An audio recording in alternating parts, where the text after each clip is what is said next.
नमस्कार, watch news देख रहे हैं आप और मैं हूं आपके साथ तान्या सिंह। दिल्ली एक बार फिर दहल उठी है। सोमवार शाम राजधानी के लाल किला मेट्रो स्टेशन के गेट नंबर 1 के पास हुआ जोरदार धमाका पूरे देश को हिला गया। चंद ही मिनटों में ये साफ हो गया कि ये कोई साधारण हादसा नहीं बल्कि एक सुनियोजित आतंकी साजिश थी। सवाल उठने लगे, आखिर इतनी कड़ी सुरक्षा के बावजूद दिल्ली के दिल में ब्लास्ट कैसे हो गया? कौन है इसके पीछे और क्या है इसके पीछे का नेटवर्क का हिस्सा? ये तो सवाल सबसे बड़ा है, लेकिन सबसे पहले धमाके की घटना का कारण क्या था? शाम करीब 6:45 पर अचानक तेज धमाका हुआ। देखते ही देखते पूरे इलाके में अफरा तफरी मच गई। बताया जा रहा है कि धमाका एक कार में हुआ जिससे आग लग गई और पास खड़ी 3 अन्य गाड़ियां भी उसकी चपेट में आ गई। चश्मदीदों के मुताबिक धमाके की आवाज इतनी तेज थी कि उसकी गूंज मेट्रो स्टेशन के अंदर तक सुनाई दी। पुलिस और दमकल की टीमें तुरंत मौके पर पहुंची और राहत बचाव कार्य शुरू किया। शुरुआती रिपोर्ट्स में लगभग 10 लोगों की मौत और कई लोगों के घायल होने की पुष्टि हुई है। जांच एजेंसियों की प्रारंभिक रिपोर्ट जांच एजेंसियां कहती हैं कि घटनास्थल से अमोनियम नाइट्रेट और इलेक्ट्रॉनिक डेटोनेटर के अवशेष बरामद किए हैं। ये संकेत इस बात की ओर इशारा करते हैं कि धमाका किसी बड़े और संगठित नेटवर्क द्वारा अंजाम दिया गया है। कार की नंबर प्लेट फर्जी निकली। चेसिस नंबर ट्रेस करके पता चला कि यह वाहन हरियाणा में रजिस्टर्ड था। दिल्ली पुलिस की स्पेशल सेल और एनआईए की टीम अब ये जांच कर रही है कि क्या इस ब्लास्ट का संबंध किसी आतंकी संगठन से है या फिर ये किसी लोकल नेटवर्क का हिस्सा है। दिल्ली ब्लास्ट की जांच करते हुए पुलिस को एक बड़ा सुराग फरीदाबाद से मिला है। दरअसल धमाके के कुछ घंटे पहले ही फरीदाबाद में 3000 किलो विस्फोटक पदार्थ बरामद किए गए थे। अब माना जा रहा है कि दोनों घटनाएं एक दूसरे से जुड़ी हो सकती है। इस पूरे केस को समझने के लिए पहले फरीदाबाद के केस की पृष्ठभूमि जानना बेहद जरूरी है। अक्टूबर के आखिरी सप्ताह में इंटेलिजेंस एजेंसियों को दिल्ली और कश्मीर के बीच कुछ संदिग्ध कम्युनिकेशन लिंक और मनी ट्रांजैक्शंस की जानकारी मिली थी। इसके बाद नवंबर की शुरुआत में डॉक्टर आदिल अहमद को उत्तर प्रदेश के सहारनपुर से गिरफ्तार किया गया। पूछताछ में उनसे खुलासा हुआ कि फरीदाबाद में एक बड़ा आतंकी नेटवर्क सक्रिय है।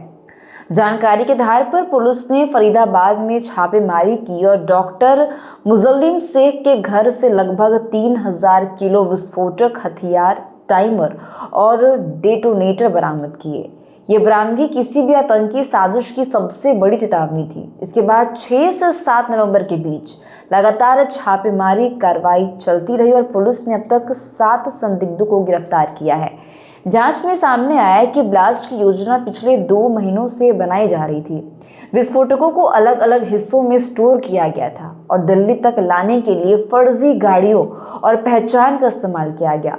फंडिंग का स्रोत भी विदेशों से हवाले के जरिए जुड़ा पाया गया है। जांच एजेंसियां ये भी खंगाल रही हैं कि क्या इन नेटवर्क्स का कोई लिंक कश्मीर या पाकिस्तान से जुड़ा है। सरकार और एजेंसियों की प्रतिक्रिया घटना के तुरंत बाद गृह मंत्री ने प्रेस कॉन्फ्रेंस कर जानकारी दी कि सभी राष्ट्रीय जांच एजेंसियां यानी कि एनआईए, आईबी और रॉ इस केस में सक्रिय रूप से जुड़ गई है। उन्होंने कहा, ये सीधा हमारे देश की राजधानी पर हमला है। ये सिर्फ दिल्ली नहीं, पूरे भारत पर एक चुनौती है। इसको सख्ती से निपटाया जाएगा। केंद्र सरकार ने दिल्ली, हरियाणा, उत्तर प्रदेश और जम्मू कश्मीर पुलिस को संयुक्त जांच संचालन का निर्देश दिया है। दिल्ली ब्लास्ट ने राजधानी की सुरक्षा व्यवस्था की पोल खोल दी है। इतनी हाई सिक्योरिटी और सीसीटीवी निगरानी के बावजूद अपराधियों का इस तरह हमला कर पाना गंभीर चिंता का विषय है। सरकार ने दिल्ली के सभी मेट्रो स्टेशनों और प्रमुख इलाकों में सुरक्षा बढ़ा दी है। सबसे पहले आप उन पुलिस कर्मियों की उस बाइट को सुनिए जिसमें उन्होंने तमाम घटना की जानकारी दी है। दिल्ली की घटना को देखते हुए रेड अलर्ट जारी किया गया है। सभी फोर्स के लोगों से बोला गया, ऑफिसर से बोला गया कि वो इम्पोर्टेंट जगह पे जाके तत्काल चेकिंग स्टार्ट कर दें ताकि कोई ऐसी घटना की पुनरावृत्ति ना हो। तो हम सभी अलर्ट हैं। हमारे साथ आरपीएफ की टीम है, जीआरपी की टीम है, सिविल पुलिस की टीम है, हमारे सारे एसीपीज और डीसीपीज हैं और हम इंश्योर कर रहे हैं कि कोई भी ऐसी घटना ना हो। सर, जांच के लिए क्या रूपरेखा बनाई गई है?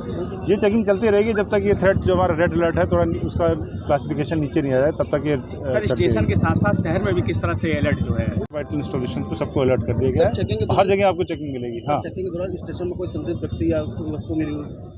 नहीं अभी तक तो कोई संदिग्ध नहीं मिली है। जो पार्किंग थी उससे हम लोगों ने स्टार्ट किया था। पार्किंग में तमाम गाड़ियाँ ऐसी खड़ी हैं जो कई दिनों से पार्कड है। इसका प्रावधान होता है, लोग अपना पार्किंग करते हैं, लेकिन उनको भी हमने चेक किया है और BDDS की टीम भी हमारी इस काम में लगी है। कोई व्यक्ति ऐसा लगता है जिसकी गतिविधियां संदिग्ध देखने में वो लगता है कि हमारे उत्तर प्रदेश का नहीं है, कहीं बाहर का है, पाकिस्तान साइड का दिखता है, बलूचिस्तान टाइप का ऐसा लगता है। तो ऐसे लोगों की सघन चेकिंग मैं देख रहा हूँ। आप लोगों पे MD भी है और DFMD हम लोग पे रहता है।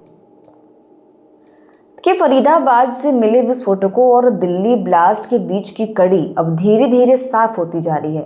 गिरफ्तार संदिग्धों से पूछताछ जारी और एजेंसियों को उम्मीद है कि जल्द ही पूरे आतंकी नेटवर्क का चेहरा उजागर हो जाएगा।